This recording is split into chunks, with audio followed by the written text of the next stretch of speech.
Hey guys, welcome back. ఈ video చూసే అందరికీ వినాయక చవితి శుభాకాంక్షలు.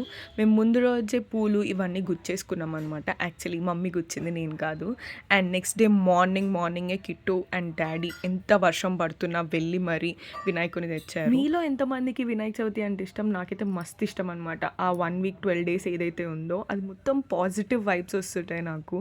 ఎక్కడ చూసినా వినాయకుడిది హడావిడి జరుగుతూ ఉంటుంది. పిల్లలు అయితే మస్తు ఎగ్జైట్ అవుతుంటారు. ఎవ్రీ ఇయర్ మమ్మీయే చేస్తుంది అనమాట. బట్ ఫర్ అ చేంజ్ ఈసారి కిట్టుని చేపిస్తున్నాము. ఎందుకంటే వినాయక చవితి అంటేనే పిల్లల ఫెస్టివల్.